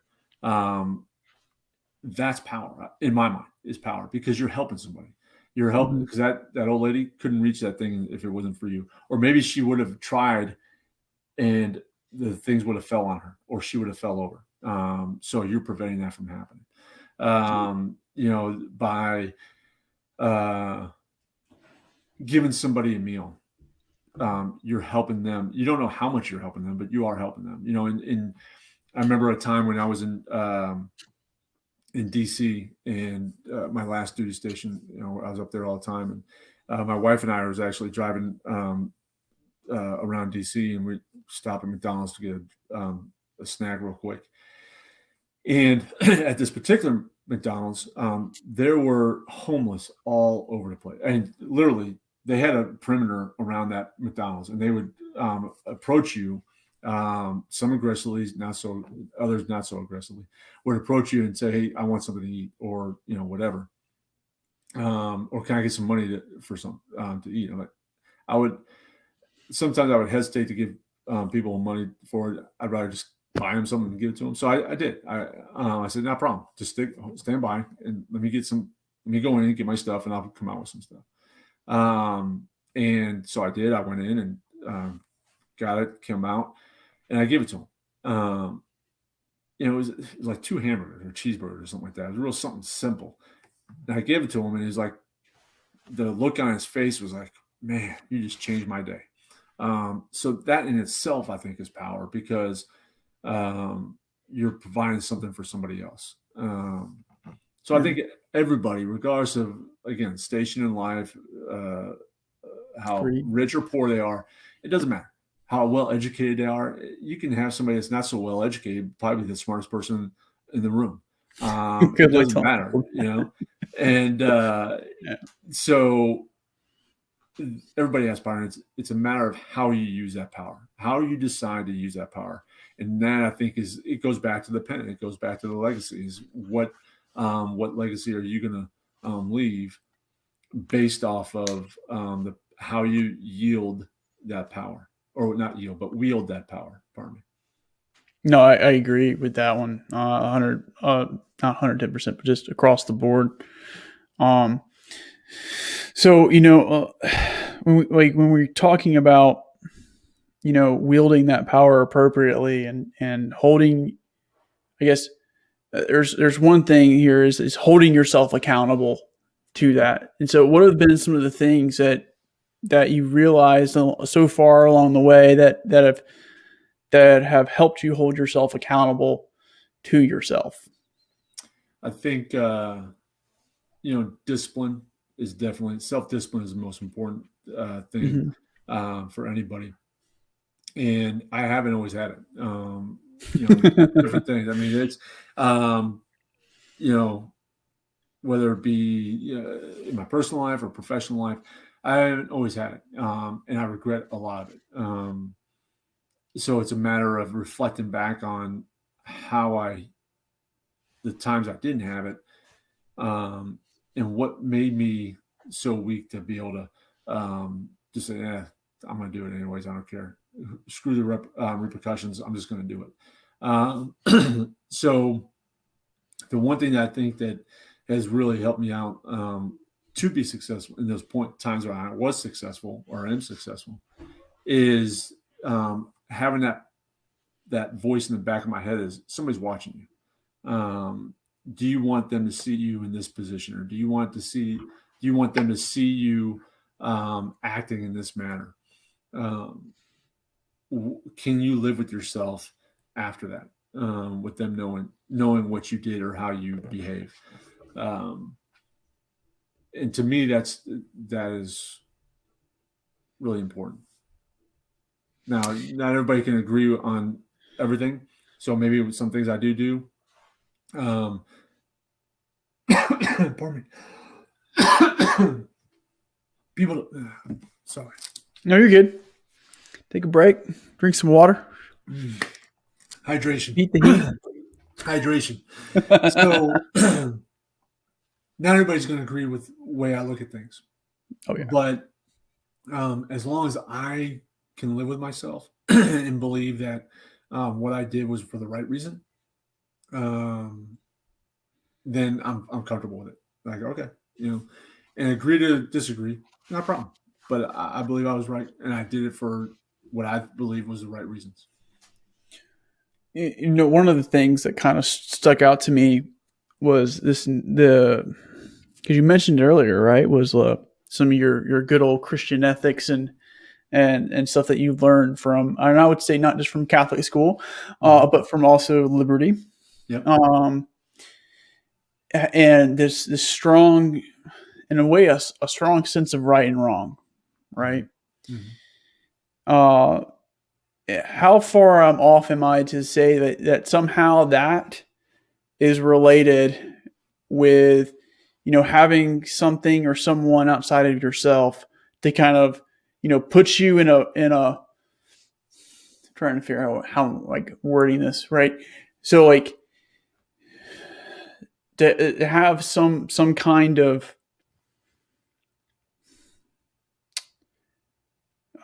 something like something outside of yourself, right? That either because like we believe in God, right, which is fine. Others may not. And so the idea here is that you have something outside of yourself that's holding you accountable for your actions in some way, shape, form or fashion, even if it is a mindfulness practice to hold yourself accountable. I would go to somebody else that I highly respected would tell me, you're wrong. You disappointed me. And that I think that's what you're trying to get at. Well, I mean, there's that too. Like you can have a mindfulness practice, or you can have your religious tradition, or you can even have a mentor. And again, like mentors are absolutely necessary in all of this, right? Yep. And what I meant by like the mentor piece is that you look up to that person so much that for whatever reason you have, you look up to that person. And then when you do something and is wrong, but you freely did it anyways, or knowingly did it anyways, and then they come back to you and say, "You just don't even go away." You just, that crushed me, and because I had that a couple times, that crushed me quite a bit, and it stuck with me.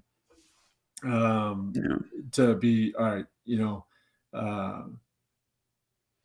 I knew it was wrong, but I chose to do it anyways because I thought I could get away with it. so I lacked that self-discipline. And they came back and said, man, when they caught me, I was like, man, I knew I shouldn't have done it. I wish I wouldn't have done it now, but now I have to do everything I can to grow from it and to regain that individual's trust and confidence again.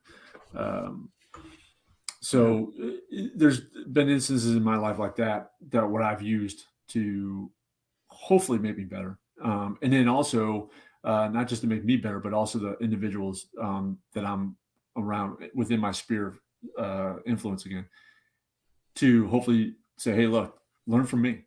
Don't make your own mistakes. Don't do the same. You're going to make your own mistakes anyways, but at least learn from my mistakes. So you don't make the same mistake.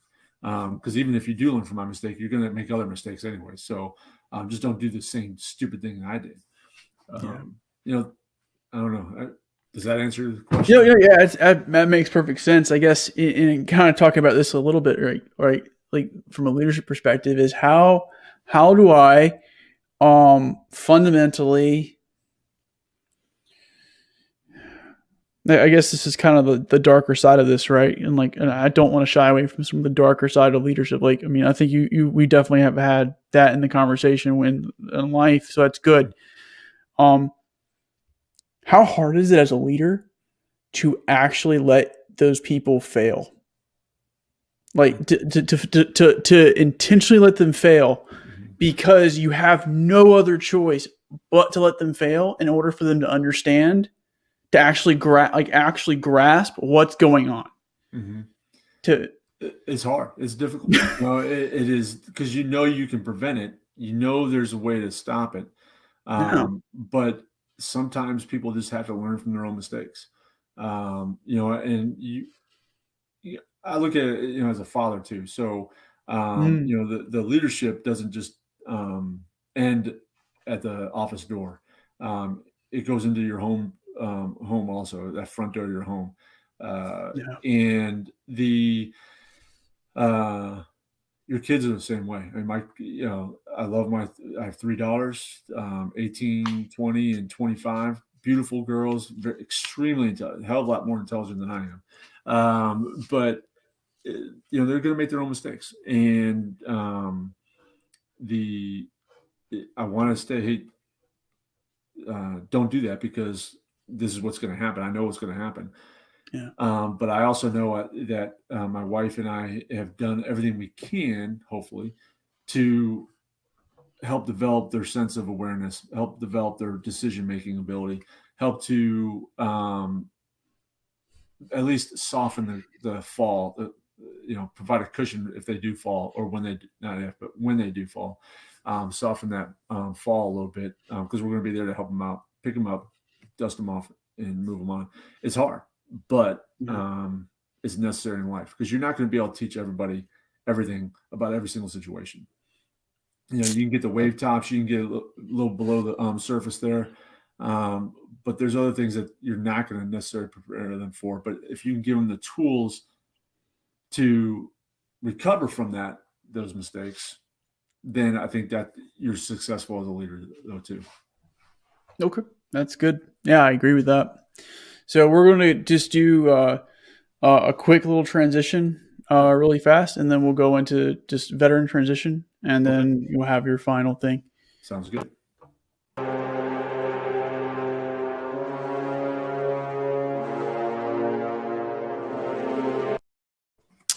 Hey, so remember, everyone, please comment, like, subscribe, click the notification bell.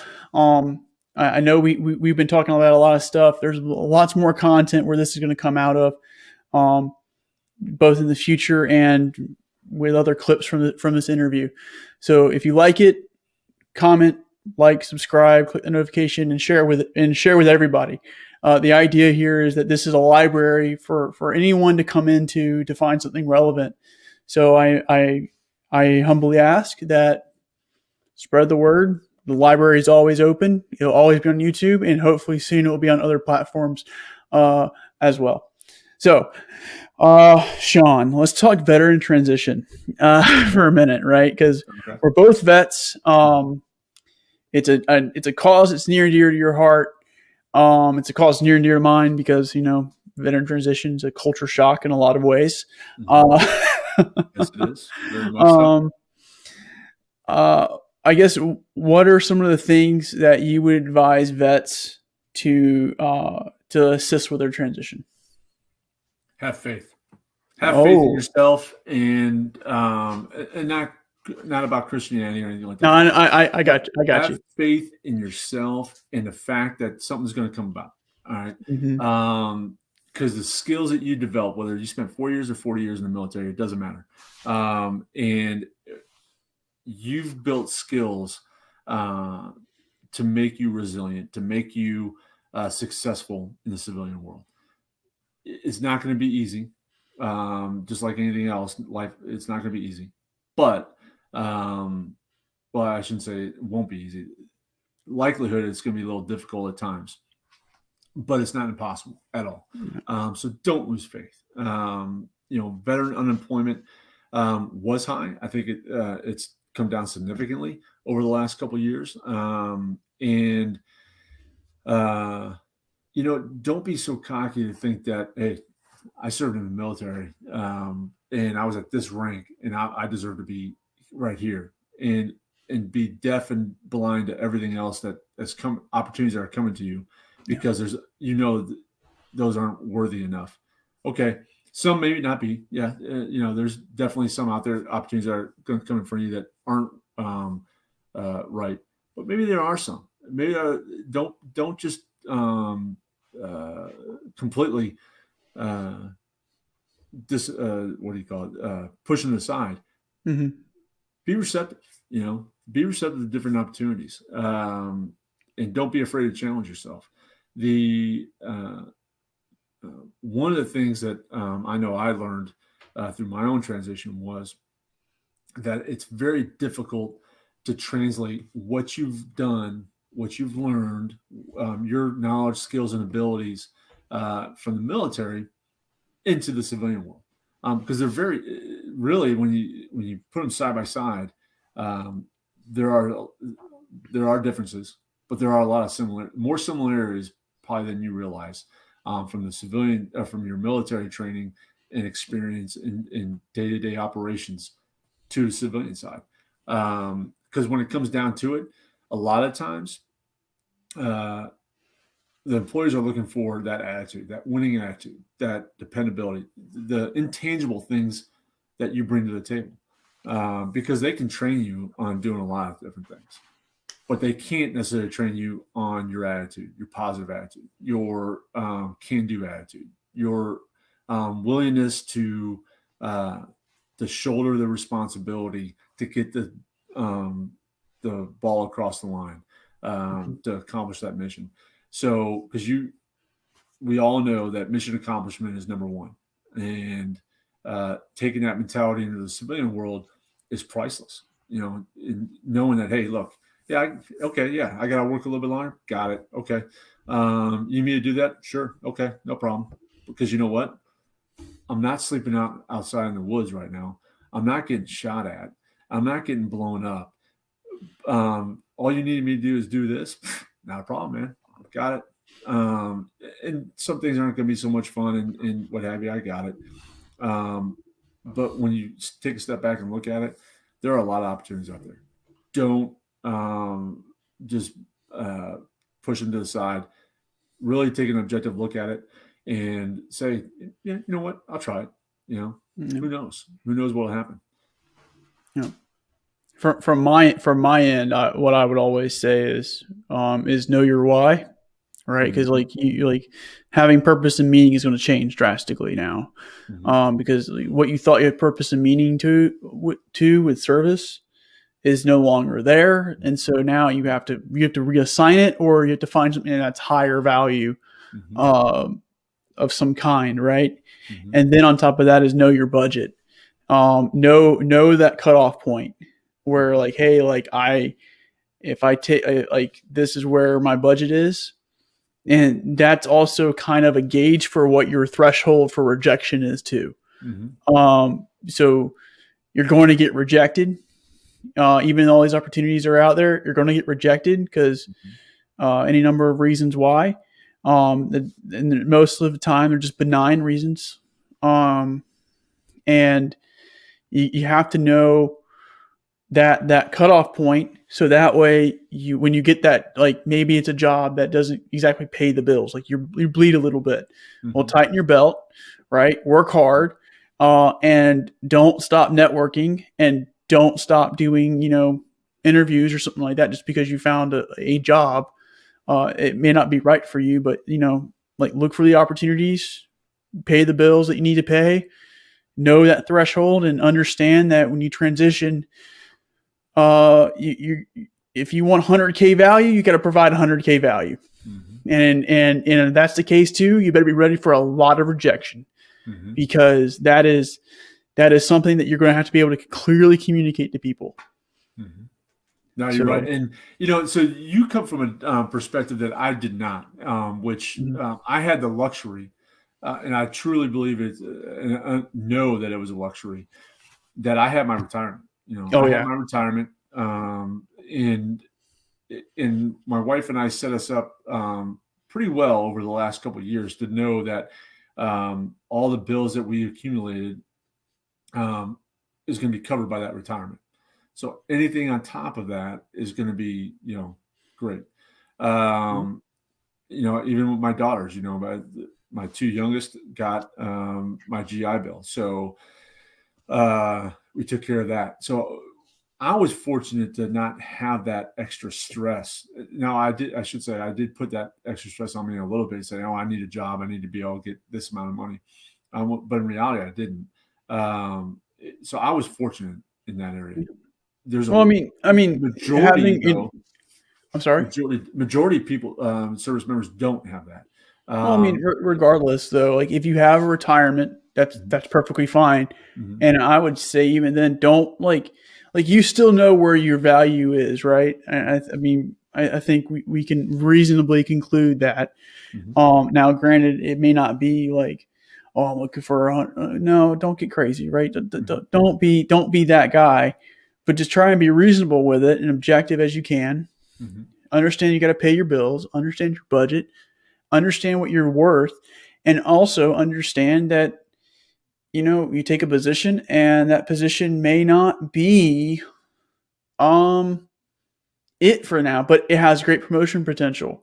You promote within 18 months or whatever the case may be. So like there's something like from a retirement perspective, definitely, but from like a other perspective, as long as you know your budget, I think you're good. And just a quick note, I know we're talking about veteran transition, but this can be anyone who's going through a transition in their life, because you got to keep in mind, like the key element here is your value and your why and a few other things, right? So like if you can understand those things and translate them directly to whatever it is you're transitioning to, it will help you regardless.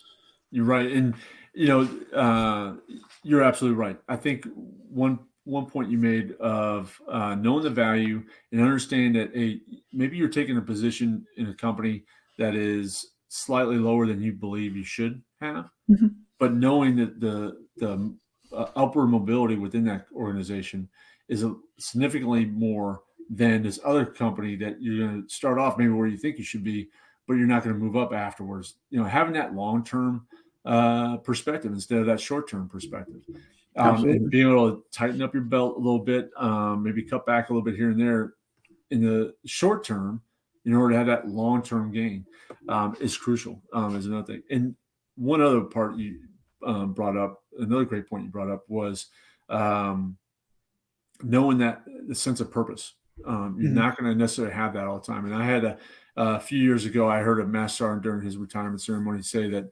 I spent X amount of years, I think it was 25 or 26 years at that time for him, getting up every day, having a purpose, coming in, putting the uniform on and having a purpose every day. Now I'm not going to have that. I've got to find another way to find that purpose now. And that's one area that veterans need to have, going back to that resiliency piece of knowing that there's purpose out there, whether you volunteer, go, I don't know, help out your kids or at school, whatever it is. Find purpose, and don't let, my wife says it all the time. You don't live to work, you work to live. So having that work-life Yep. balance, finding purpose, whether it be in your job or probably better is outside your job.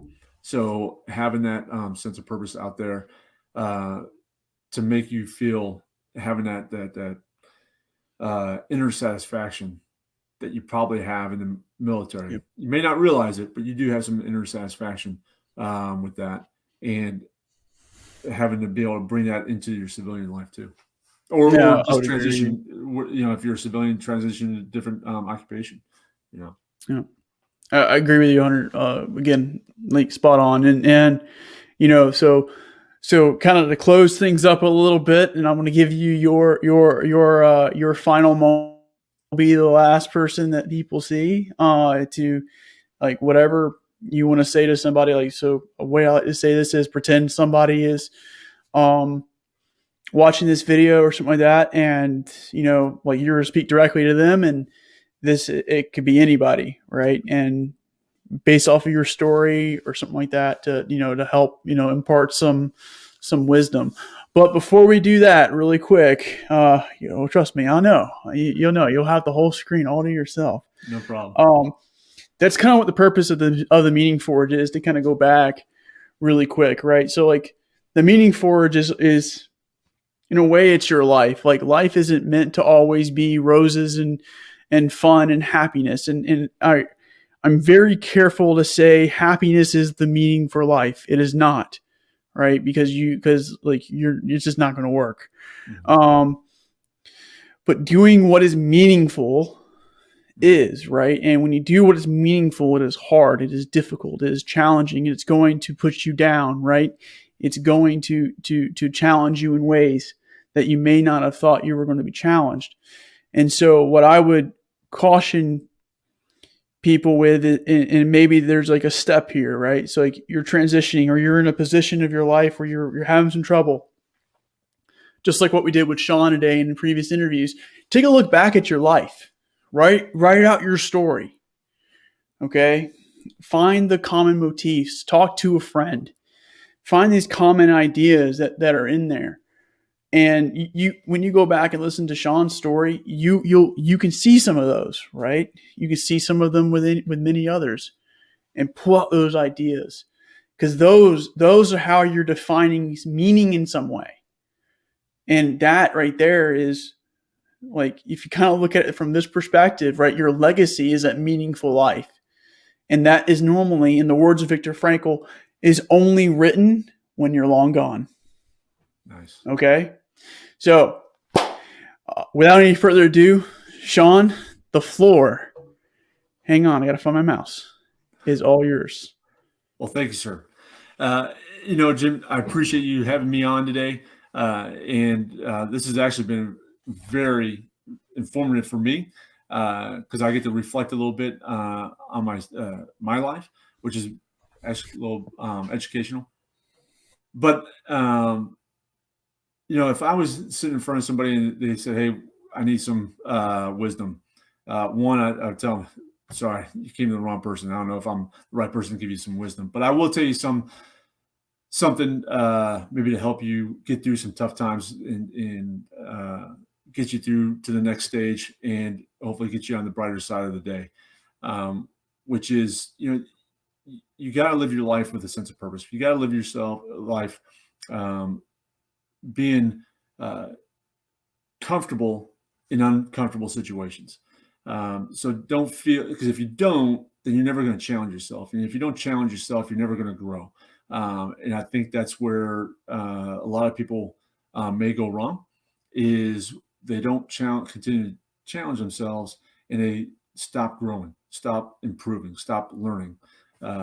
So really I think we need to do that and find ways to challenge yourself. And it doesn't necessarily be in your professional life, at work or whatever. It could be out in your neighborhood. It could be in your whatever civic organization you may belong to, the VFW, the Rotary Club, American Legion, whichever one it is, or even better, your family. Learn ways to grow within your family and within together, and be better. And earlier we talked about leadership philosophy, types of leaders you want to be, and I would encourage everybody that's listening to develop your leadership philosophy, how you want to live your life, how you want to go forward and be successful. And I would recommend you find 3 things that work for you, that you believe makes up a good leader, and build on those every day, every week, every month. Work on them, build on them, and improve them. And when you get strong enough in those areas, maybe you expand a little bit more, into a couple more, bring a couple more in. For instance, my leadership philosophy has changed quite a few times over the years. But I think right now the 3 core things that I try to hold on to and make myself better, build that foundation stronger, is courage, courage, initiative, and faith. And it's not just courage in a physical sense or anything like that. It's easy. I think physical courage is the easiest one of all, because you have ethical, emotional, and physical. And physical courage, I think, is usually the easiest one, but ethical and emotional courage is the more difficult ones, more challenging ones that people have to have. And remember, courage is not the absence of fear, yet it's actually your actions in the face of fear. So what do you do when you're faced with something difficult? What do you do when you're faced with an emotional or a physical or an ethical dilemma? How do you face that? How do you get to the other side of that to be a better person? Initiative. No one's going to do it for you. So you got to get out there and do it yourself. So always be on the lookout for opportunities, realize those opportunities when they come in front of you, and seize them. All right, grab them and take advantage of it whenever you can. And lastly, faith. And it's not just about Christianity or religion or anything like that at all. It's actually faith in yourself, faith in others, and most importantly, faith in the future. There are brighter days ahead. You're going to, regardless of what happens today, tomorrow's another day. You get another opportunity to make it better and to grow and to be successful. So have faith in yourself, have faith in others to help you out, and most importantly, have faith in the future. And with that, Jim, I'll turn it back over to you.